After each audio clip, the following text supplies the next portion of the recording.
interest to lead the effort in preserving transboundary water cooperation and regional stability.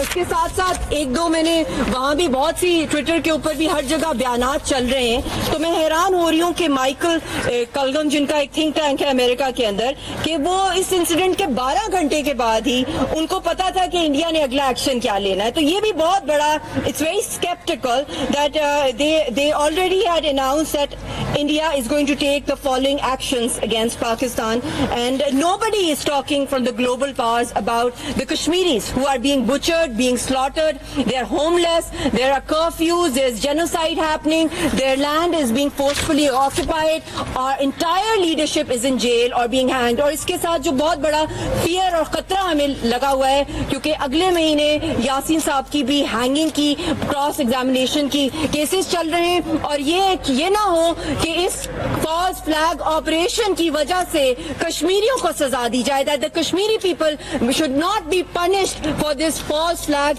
terror attack done by Modi, by RSS, by RAW, because they are the direct beneficiaries of this. And God forbid this propaganda that is going on globally, and whosoever is sympathizing with India must know that no proper probe has happened, no investigation has happened, no impartial investigation, and this blame game and starting a war stunt. They must not forget this is a nuclear flashpoint. It is not just India, Pakistan, it's China also. It's a regional stability, and nobody has a right to kill unarmed civilians, unarmed people of Kashmir who are the heirs of that land. Demographic changes are taking place, and on this excuse, India might, God forbid, hang Yasin Malik and the other Kashmiri peaceful political leadership. So I don't know what big game is cooking up in the world, and whosoever is helping or supporting India at this time, I think this will be a dangerous, dirty game, and the nefarious designs,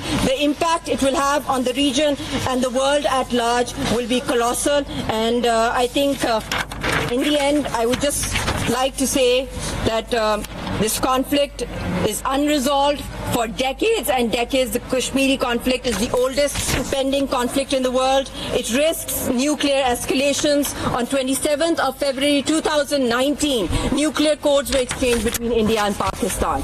We were very close towards a micro-nuclear exchange, and this time things have gone way ahead.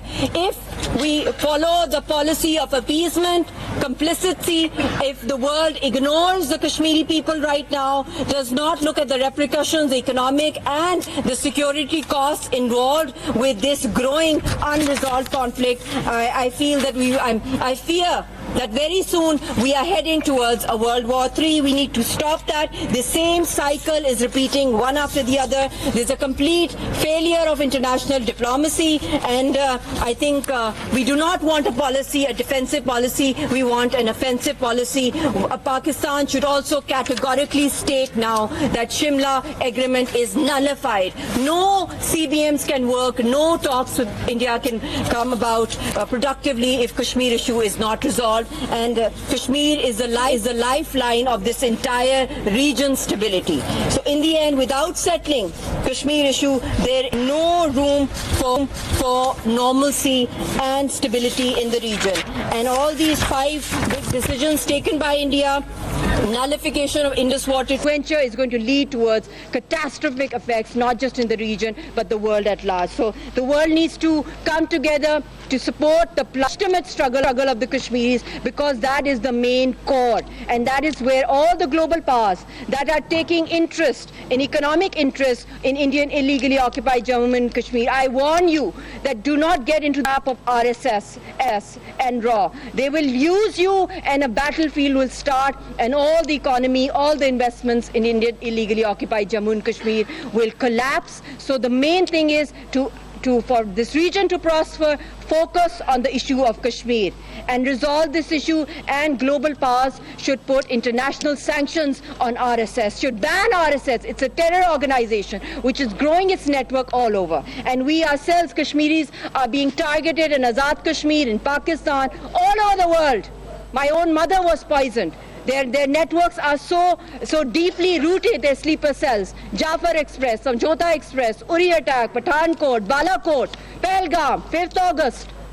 So the world needs to stand. Is it going to stand with the terrorist Modi, or is it going to stand with the oppressed people of Kashmir and the biggest victim of terrorism, the Kashmiri people, and all those countries that want this issue to be resolved? Each one of you has a responsibility to speak up against this fascism. Otherwise, it is going to jeopardize global peace and global securities and global economies.